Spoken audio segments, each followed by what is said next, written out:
Olá, você que nos acompanha aqui no Lance Itapema, do Grupo Lance Notícias. Eu me chamo Débora Fernandes e você é o meu convidado para juntos tomarmos um café com política. E hoje, no nosso programa de estreia, nós temos a satisfação de receber aqui em nossos estúdios o senador da República por Santa Catarina, Jorge Seife Júnior, do Partido Liberal. Seja bem-vindo, senador. É uma satisfação recebê-lo. Débora, bom dia, boa tarde, quem está nos acompanhando. Um prazer é meu estar aqui com vocês. Perfeito.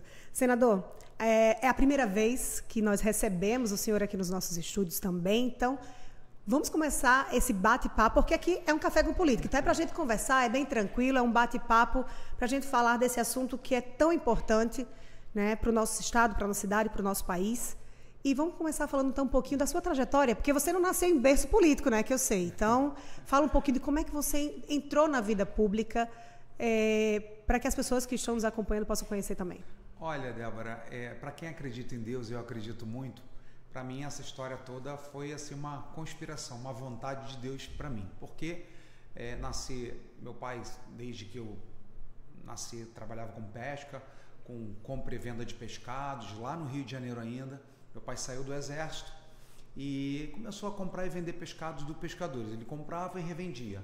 Isso foi a vida inteira, praticamente a vida inteira, até hoje ele faz isso, mas nesse meio do caminho ele resolve se mudar para Santa Catarina para construir o barco dele. Quando nós falamos em construção naval, Itajaí, né, é o porto brasileiro de construção naval. Então ele se muda para Santa Catarina e eu o acompanho, trabalho com ele desde os 12 anos, na nossa peixaria, depois na nossa distribuidora.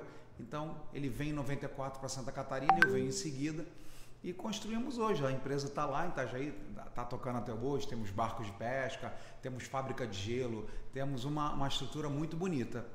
Então, a nossa história do Rio de Janeiro para Santa Catarina está por aí. E o que acontece é que meu pai teve um contato com o presidente Bolsonaro lá em 2017, 2018. Uma pessoa comentou sobre pescados e o presidente Bolsonaro então fala com meu pai. Meu pai dá uma entrevista, na verdade, fala: olha, eu gostei muito. Quem ia à política, ele falou: olha, eu estou gostando muito desse presidente Bolsonaro, do deputado Bolsonaro. Tá. Já era pré-candidato. Já era pré-candidato. E o Bolsonaro foi um canal de Curitiba que fez essa entrevista conosco lá na nossa empresa. Foram lá, filmaram o peixe, barco trabalhando e tal. E aí, Débora, o Bolsonaro viu isso, pediu o telefone à pessoa que mostrou para que entrasse atrás de contato e conversou com meu pai uma única vez. Isso nem sabíamos se o presidente Bolsonaro ia se viabilizar ou não. O tempo foi passando e de vez em quando trocavam um WhatsApp, até que então o presidente se elege e fica difícil de falar com ele. Provavelmente tenha mudado de telefone por motivos óbvios, né? Imagina na campanha você usar um telefone e continuar com esse telefone depois. E aí nós, através de uma assessora do Bolsonaro, que nós tínhamos contato, essa mesma que fez a primeira ponte da ligação do meu pai com ele, conseguiu que nós fôssemos atendidos para tirar uma foto, parabenizá-lo e levar demandas da pesca. Porque como nossa vida inteira nós fomos produtores rurais, então nós tínhamos as nossas dores de barriga, por assim dizer. Você é jornalista, você sabe os problemas do jornalismo, os gargalos, as dificuldades econômicas, as dificuldades morais, enfim, o marco regulatório, o que pode melhorar. Você conhece a tua profissão e nós a mesma coisa. Então eu levei lá eu queria só apenas tirar uma foto com o presidente Bolsonaro.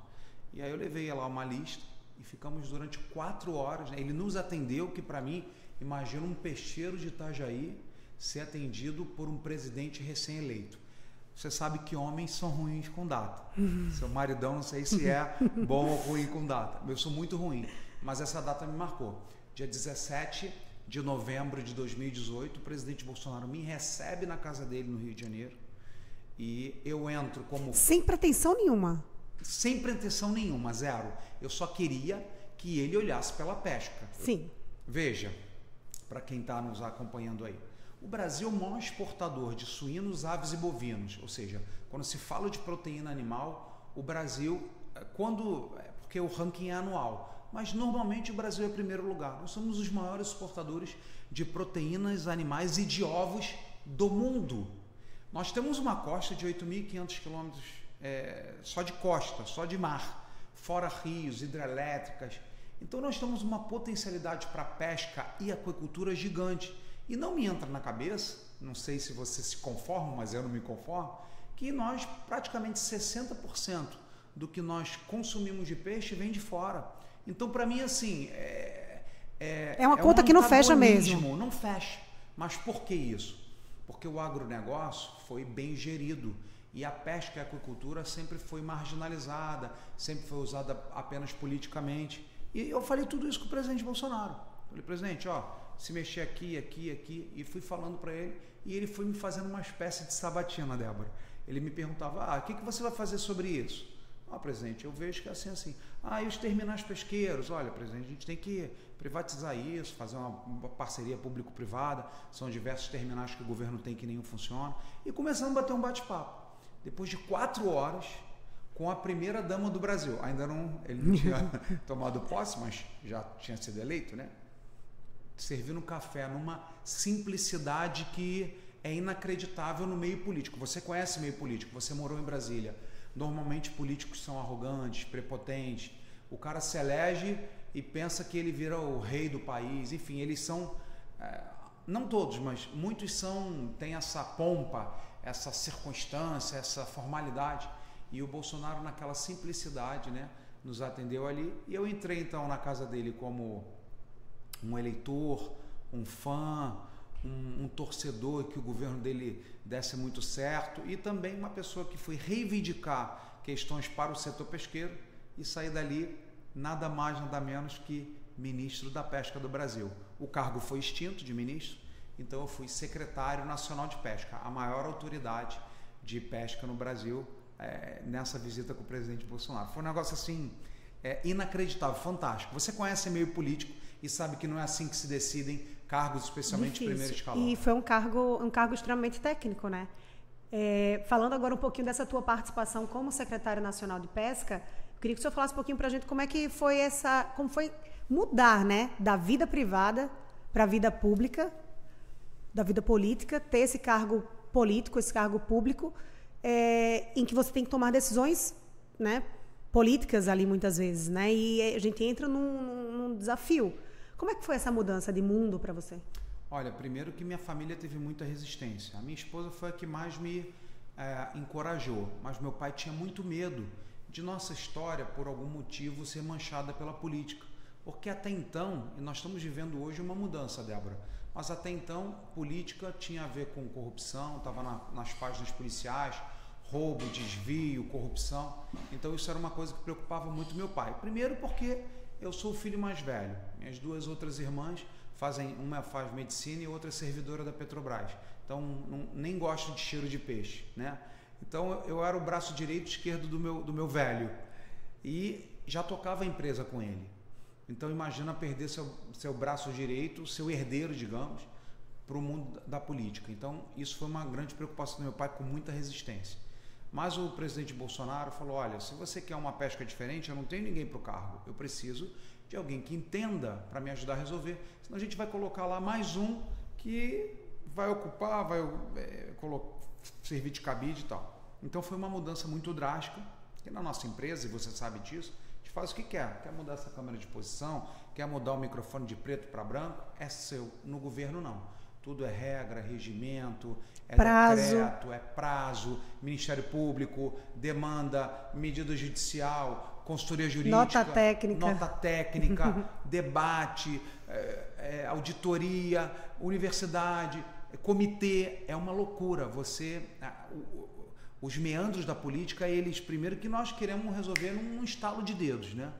E não é assim. Tudo tem processo e tal. E segundo que na tua empresa você faz o que você quiser, é muito mais ágil do que você trabalhar no setor público. Mas, com tudo isso, né, com todas as dificuldades e desafios diante do público e do privado, dessa grande mudança, uma hora que vocês forem lá em Brasília, eu vou te mostrar minha sala, quantas condecorações eu recebi pelos grandes feitos na pesca. E condecorações por exemplo, 2 condecorações da Marinha, uma da Controladoria Geral da União por combate à corrupção de seguro defeso, a da Marinha é por facilitar a vida do pescador, flexibilizar, desburocratizar sistemas, enfim.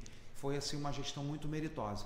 Perfeito. Você falou de seguro-defeso, e já seria minha próxima pergunta, porque dentro dessa pauta da Secretaria de Agricultura e Pesca, o seguro-defeso foi você realmente fez ali, balançou um pouco o tapete e a poeira ali, né? Fala um pouquinho qual foi a dificuldade que você enfrentou e o que é que você encontrou quando chegou lá. Talvez o Brasil não saiba. A maior fraude previdenciária do mundo se chama seguro-defeso. Por quê? Porque isso foi usado no passado e, infelizmente, a partir do ano passado retornou, foi usado para compra de votos. Então, eu sou político da tua região, lá do Rio Grande do Norte, sei lá, ou do Rio de Janeiro, ou de Santa Catarina. Débora, tudo bem? Olha, eu tenho aqui uma bolsa para te oferecer, um seguro, um benefício, e basta que você vote em mim. E isso virou um câncer, um cancro dentro da pesca brasileira. Então, nós temos, por exemplo, colônias de pesca em sertões que nem água para o povo beber tem, porque através das colônias de pesca faziam as carteirinhas para os pescadores, fingir que são pescadores e receber o benefício anual, que são 5 salários. Então, no tempo que nós estivemos lá, o que nós fizemos? Um recadastro nacional, começamos a exigir outras documentações que comprovasse que ele exercia a pesca, onde ele pescava, o que ele pescava, relatório.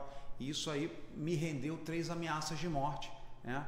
Tanto que eu consegui meu porte de arma por conta das ameaças que eu sofri, porque eram verdadeiras quadrilhas. E para que você tenha ideia, nós fizemos esse sistema, reconhecimento facial, para ver se a pessoa existia, se não era morto, etc, etc.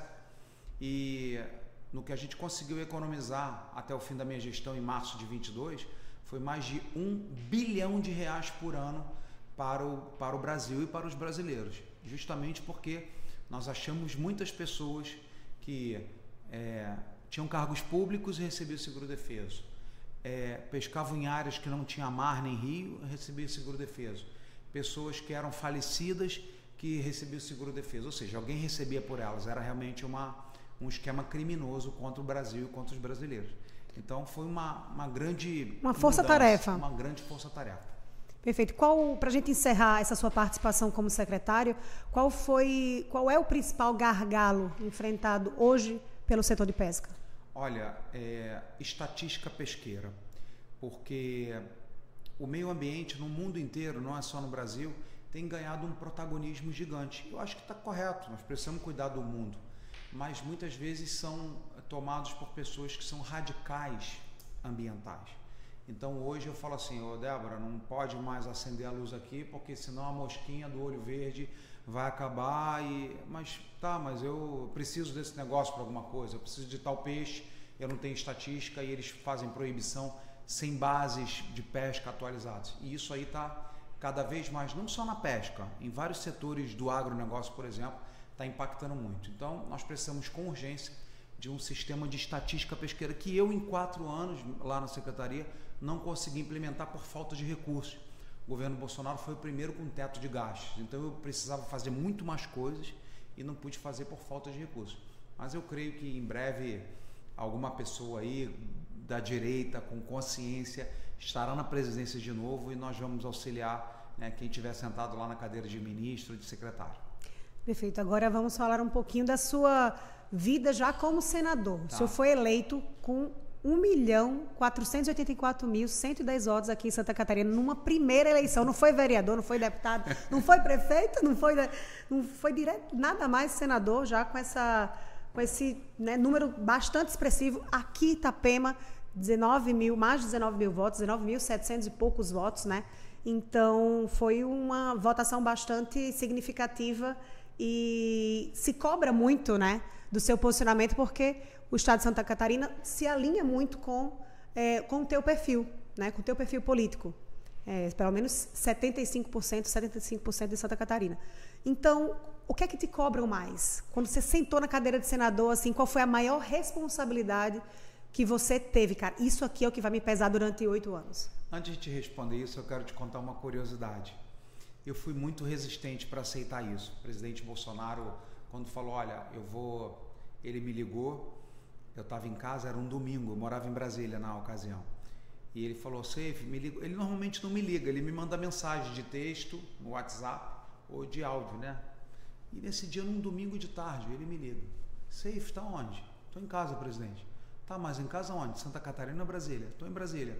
Corre aqui em casa que eu preciso falar contigo. Eu ainda era secretário de Estado. Falei, caramba, o chefe ligando num domingo, 6 da noite para falar. Falei, teve algum problema lá na secretaria. Peguei o carro, corri para casa dele. E aí ele, vou até te resumir, ele sentou comigo e falou, olha, em 2018 eu não apoiei muitos governadores nem muitos senadores. Dessa vez eu vou fazer diferente. Eu vou escolher cada senador para concorrer por um estado. E inclusive em Santa Catarina. Aí eu perguntei, tá, presidente, quem nós vamos apoiar em Santa Catarina? Que pergunta! É claro que é você. Falei, eu, presidente? E falei exatamente o que você falou. Presidente, eu nunca fui vereador. Eu nunca fui síndico de prédio. Eu estou na pesca porque o senhor me deu a oportunidade. E está fazendo um grande trabalho e eu preciso de pessoas realmente para nos representar, porque nós não tivemos uma boa base parlamentar durante o meu mandato. Eu venho para a reeleição e preciso de pessoas que eu confie. Então assim foi construída a minha candidatura de cima para baixo, por um pedido, uma ordenança. Ele me chama de missão, presidente, o militar fala isso. Missão é uma forma dele te mandar fazer algo. Foi uma missão do presidente Bolsonaro. Quando nós estamos lá sentados na cadeira, a maior cobrança, sem dúvida nenhuma, é realmente reequilibrar as forças da República. Ou seja, as pessoas têm a sensação de que tem um poder se sobrepondo ao outro. E não é só uma sensação deles, né? Então, essa é realmente a maior cobrança. As pessoas querem que a gente mude o presidente da Câmara, quer que mude o presidente do Senado, quer que mude as pessoas do Supremo Tribunal Federal, mas não é assim que acontece. O que acontece é, Congresso é voto, Débora. Você sabe muito bem disso. Nós somos 30 senadores de oposição. Eles são 50. 50 é maior que 30. Então, eles vencem a maioria, se não todas as proposições. E solução para isso? Como que nós mudamos, por exemplo, a Câmara e o Senado para ter uma maioria com os valores que nós acreditamos, os valores que regem Santa Catarina? Realmente fazendo vereadores, prefeitos agora em 24 e, se Deus quiser, mais deputados e senadores em 26.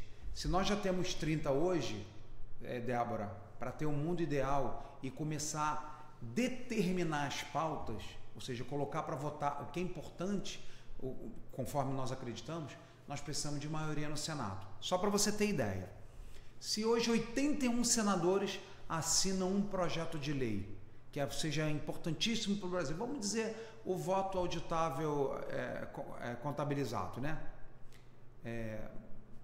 Se 80 senadores assinarem, ainda assim dependeremos do presidente do Senado para que ele coloque em votação. Então não adianta a gente só propor boas leis, ter maioria, nós precisamos da presidência do Senado. E como que nós vamos conseguir a presidência do Senado? Colocando senadores que sejam alinhados a nós. O Rogério Marinho, que é inclusive do teu estado, Rio Grande do Norte, meu amigo, nosso líder da oposição, o Marinho teve 32 votos.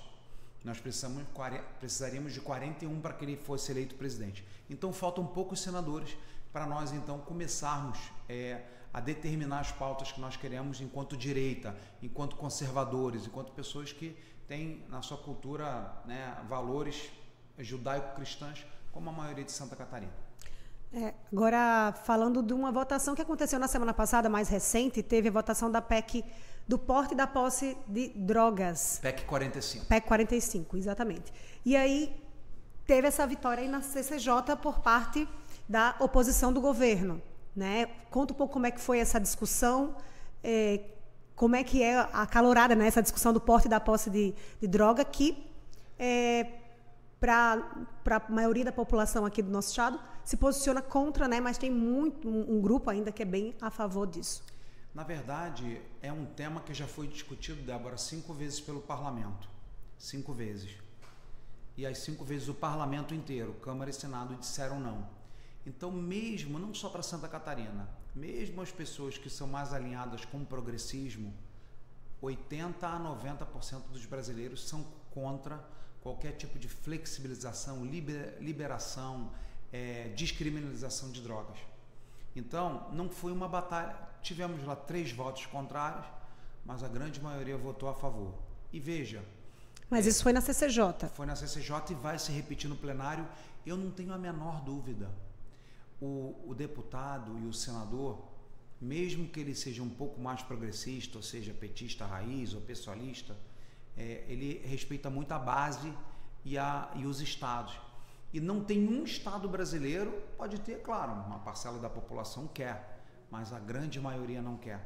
Mesmo aquelas pessoas que votaram, por exemplo, no Lula, pergunta para uma mãe de um drogado, ou pergunta onde são os maiores redutos eleitorais do PT, por exemplo, a Bahia, se a mãe de lá, ou se o pai de lá, ou se a sociedade de lá quer liberação de droga.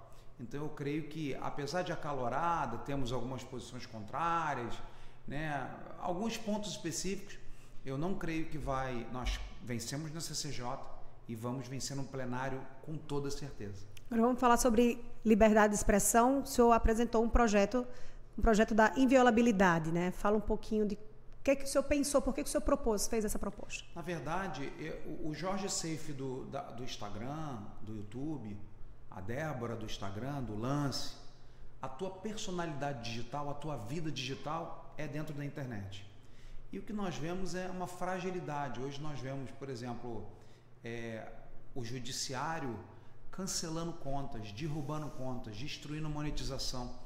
Isso que acontece, a tua vida, é a tua forma de ganhar dinheiro, a tua forma eu como político, minha forma de comunicar com os catarinenses. Por exemplo, se hoje derrubam minhas páginas lá porque ataque à democracia ou fake news, vamos dizer.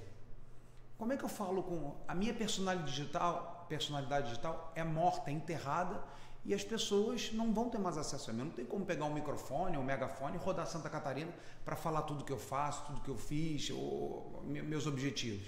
Então a personalidade digital, para mim, ela é intrinsecamente ligada à nossa vida verdadeira. Então nós fizemos ali um conjunto de regras, de normas, de proteções, não só aos políticos, mas a todos os jornalistas, blogueiros, independente se de direita ou de esquerda, para que a personalidade digital seja mais protegida desses ataques que às vezes são subjetivos. Ô Débora, você falou uma fake news, falou que a camisa do senador era azul clara e é branca. Tá, mas foi um erro meu, me desculpa, olha, eu faço aqui. Não, tem que cancelar a Débora porque mentiu, fake news, atacou a democracia. Então hoje está muito frágil. E, infelizmente, muitas vezes o judiciário tem lado. Então, um lado da direita, dos conservadores, são eliminados, páginas canceladas, desmonetizadas, enfim, elimina-se do mapa. E o outro lado que, por exemplo, a Mind8 lá, responsável inclusive pelo suicídio lá da menina, por causa de fake news, enfim, patrocinada pelo governo, nada aconteceu. Então nós sabemos que o nosso lado, os conservadores, a direita, por assim dizer, tem perseguições. Então esse é um dos projetos que eu preciso de votos, né? Lá, não basta apresentar o projeto, mas é um projeto realmente para proteger as personalidades digitais. Nos bastidores, qual a expectativa? As pessoas gostaram muito do texto, mas não tem hoje clima para se votar. Quando eu falo clima... Um pouco mais para frente. Um pouco mais para frente. Quando eu falo clima, provavelmente, e é um assunto que eu acho que interessa aí a quem está nos assistindo, realmente vai ser um grande movimento a mudança da presidência das casas. Né? Não sei se já posso entrar no assunto. Sim, vamos falar. O que acontece? As pessoas nos pedem, Débora, que façamos um presidente do PL, por exemplo, tentar a Marinho de novo, ou Tereza Cristina, ou eu me lançar. Ou Jorge Seife. Mas nós não temos voto. E nós não podemos ficar fora da presidência das comissões. Aí nós estamos falando de CCJ, de direitos humanos, de meio ambiente, de desenvolvimento regional e turismo. Enfim, são muitas comissões. Quando você se opõe a uma candidatura lá dentro e você perde, que foi o que aconteceu conosco, nós não temos as pautas, nós não temos as comissões para que nossos projetos andem. Então, o que nós hoje discutimos? Se nós lançaremos uma candidatura própria ou se nós chegaremos para um dos candidatos, hoje, por enquanto, tem 2 ou 3. Soraya Tronic. Isso, eu já ia falar. Vamos primeiro apresentar para o pessoal que está em casa, está nos assistindo, quem são os candidatos, né, à presidência do Senado.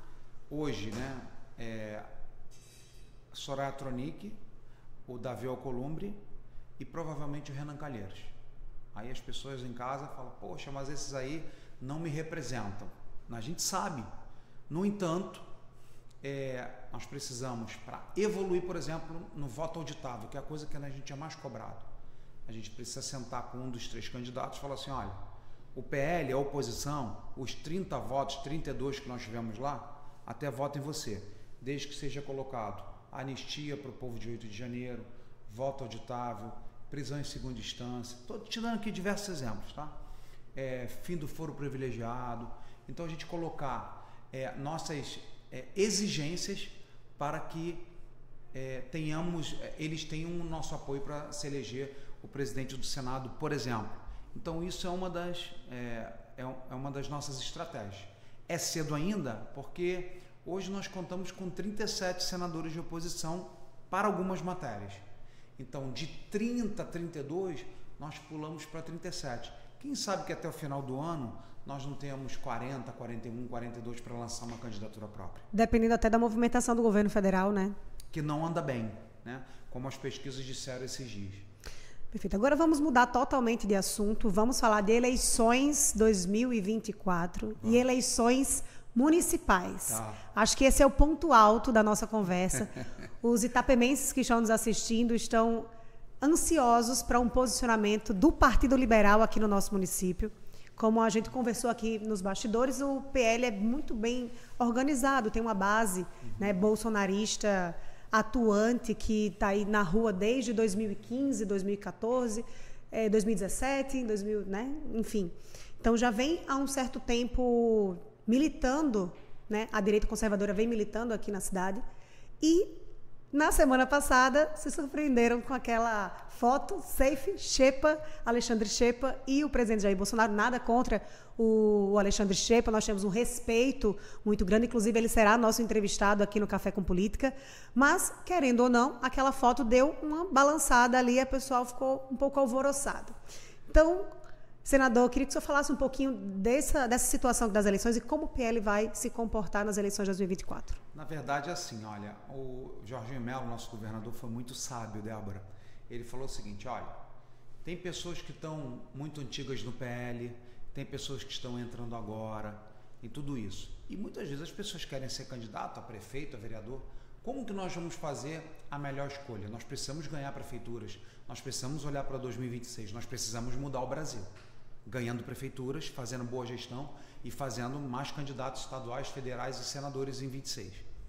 Como que se decide, então, se vai ser a Débora ou o Jorge candidato a prefeito de Itapema? Pesquisa. Então, aqueles que são pré-candidatos vão colocar o seu nome, nós vamos fazer uma pesquisa mais próxima até o período limite ali que seja possível lançar candidaturas. E a Débora teve 50% das pessoas votariam na Débora se fosse candidata do PL e 20% votariam no Jorge. Então a nossa candidata vai ser a Débora e ponto final. Então, as pesquisas que nós faremos internamente, pesquisas confiáveis, que às vezes as pesquisas são compradas, nós sabemos disso. Uhum. Só para lembrar vocês, na véspera da eleição, eu tinha 16% de intenção de voto e o meu principal concorrente tinha 50%. Isso IPEC, IBOP, não sei o quê. Então, pesquisas são complicadas. Mas como nós fazemos pesquisas há muitos anos com o Instituto de Santa Catarina que nos mostra resultados confiáveis, nós utilizaremos esses métodos para fazer em toda Santa Catarina, inclusive aqui em Itapema, para ver se o candidato é A, se o candidato é B, se é o Xepa, se é o Formento, se é o João, se é a Maria. Então, faremos dessa forma. E sobre, se você puder me deixar comentar, o pessoal procurou a nossa assessoria aqui em Itapema, que eu tenho aqui não sei se vocês sabem. Um gabinete aqui gabinete para atender na 238. 238. Do ladinho ali da delegacia para a gente ficar bem protegido. As pessoas procuraram a minha assessora. Poxa, o Safe levou, o Safe fez. Débora, eu sou uma pessoa que sou próximo ao presidente Bolsonaro. Eu sou amigo, ele me chama de filho. E inclusive, ele vai constantemente no seu gabinete. Vai, de vez em quando ele aparece lá. E quando não, na minha casa para eu fazer um peixinho para ele. É verdade, ele adora o peixe que eu faço, adora cozinhar. E ele as pessoas que me procuram, se amanhã você for em Brasília falar, poxa, Seif, tenta fazer uma foto comigo com o Bolsonaro, eu vou ligar para a Patrícia, que é uma das assessoras dele.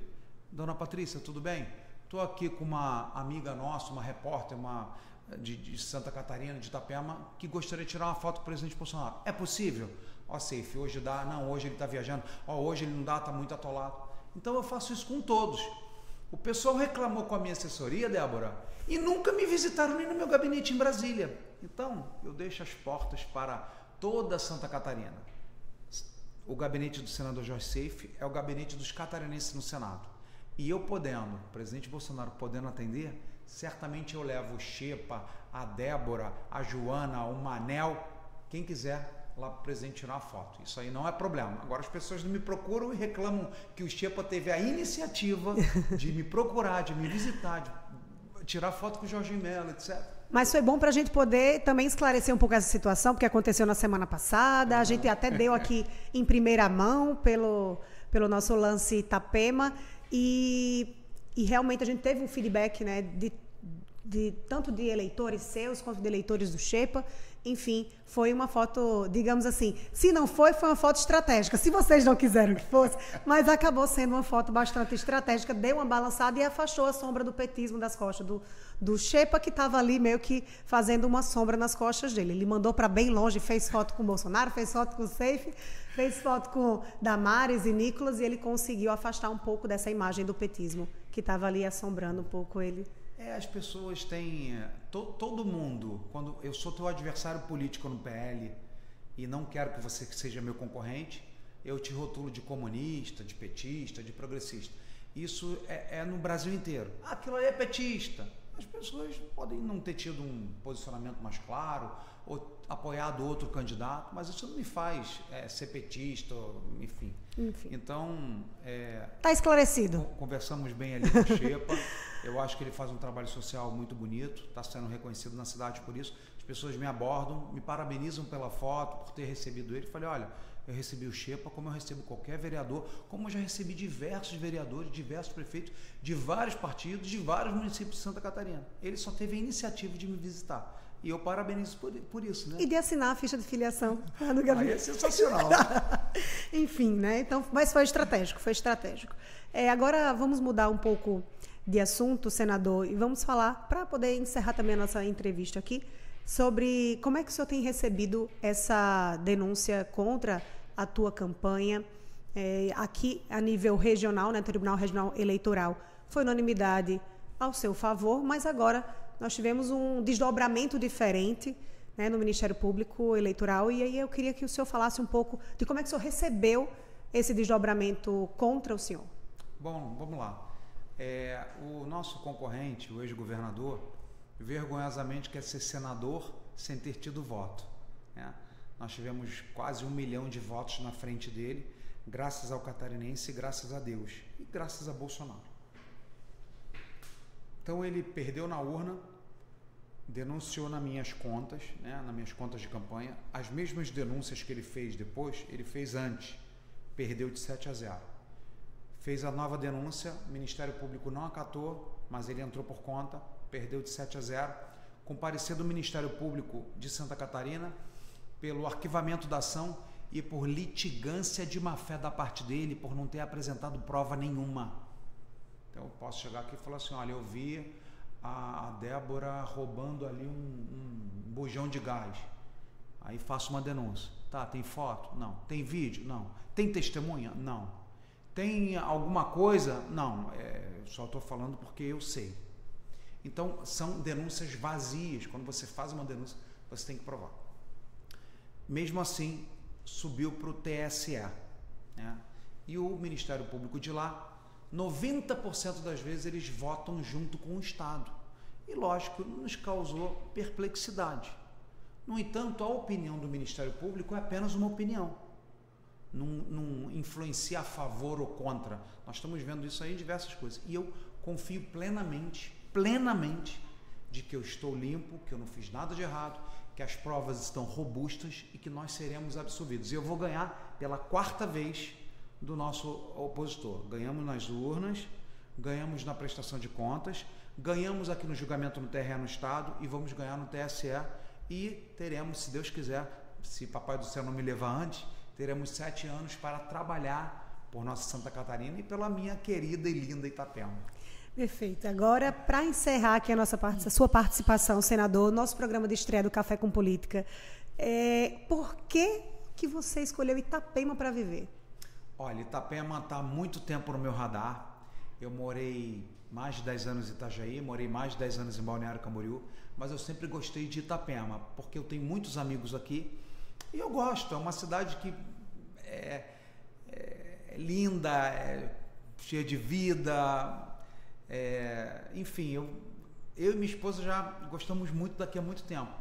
E nos surgiu uma oportunidade, no ano de 2022, de comprarmos um apartamento aqui. Então, conseguimos realizar o nosso sonho de estar numa cidade que a gente ama e que tem muitos amigos que nos ajudaram, né, a vir para cá, nos incentivaram a vir para cá. E agora estamos aqui. E trabalhando também pela cidade. Eu já ia dizer, vou quase passar o Pires aqui para perguntar, porque já que o senhor mora aqui em Itapema, né, é apaixonado por Itapema, o que é que o senador Seif vai trazer para Itapema? Eu já mandei agora recursos para o nosso novo hospital, né? Inclusive eu conversei com o Xepa lá para que ele não divulgasse ainda, mas eu vou te dar em primeira mão. Então a gente está mandando para o hospital, que nós precisamos de um hospital aqui para atender a nossa população. Referência, né? Cresceu muito, né? A cidade cresce muito com pessoas de dentro e de fora de Santa Catarina, uma cidade maravilhosa. Não é só o senador Jorge Seif que acha a cidade maravilhosa, né? Tem muita gente vindo para cá. E também o Xepa tinha me pedido recursos para fazer uma praça, um campo de futebol e com uma iluminação. Aí eu consegui também, a pedido do Xepa e de outros vereadores. Então vai entrar nas próximas emendas do senador Jorge Seif. Isso, já estão destinadas. Recursos para o hospital e também recursos para uma praça. Exatamente. Com iluminação. Ele me falou o lugar, agora não vou me lembrar, muita coisa na cabeça. Mas ele pediu, tem um campo de futebol da garotada que está muito maltratado e que precisa de melhorias e tal, aí já destinamos. Tá bom, senador. Isso para começar, viu? Para começar, porque se a gente for sentar para conversar aqui sobre as problemáticas que envolvem a mobilidade urbana e entre outros assuntos sobre Itapema, a gente passaria aqui um dia inteiro conversando e passando o Pires para o senador trazer emendas aqui para a nossa cidade. Deixa eu te falar, para finalizar, com uma boa notícia para Itapema. Eu conversei isso tanto com o Formento quanto o Alexandre Xepa. Nós precisamos copiar modelos que dão certo. O modelo de Balneário Camboriú deu muito certo. Nós precisamos ampliar nossa faixa de areia e nós precisamos fazer uma espécie de avenida atlântica aqui para escoar a Nereu Ramos, com urgência. Já falei com eles que é um compromisso que dos dois têm comigo. Caso um dos dois sejam candidatos e algum dos dois se elejam, nós vamos trabalhar juntos. Ministério de Infraestrutura, Banco Mundial, onde precisa. Uma emenda de bancada, quem sabe? Porque é uma obra cara, mas nós vamos ajudar com emenda de bancada, com emendas individuais, com emenda de parlamentares, com Banco Mundial, com dinheiro da infraestrutura, com dinheiro do município, pegando empréstimo. Nós devemos isso para Itapema. O que eu acho? Itapema é tudo lindo, tudo maravilhoso, mas lá atrás não planejaram bem a nossa orla. Nossa orla merece quiosque, nossa orla merece ciclovia, nossa orla merece 2 pistas para voltar o trânsito de Nereu Ramos sobe, né, direção a Porto Belo, a Bombinhas, e nós precisamos de uma via para descer e para escoar. Isso tudo através de um bom planejamento ali na orla nós vamos conseguir. E eu estou muito empenhado nisso e se Deus quiser, dentro desses 7 anos que nós vamos ficar no Senado, nós vamos concluir, independente de quem seja o prefeito, se tiver boa vontade e nos procurar, nós vamos ajudar a fazer. Senador, muito obrigado pela sua participação na estreia do Café com Política. Nada mais nada menos que Jorge Seif, senador por Santa Catarina.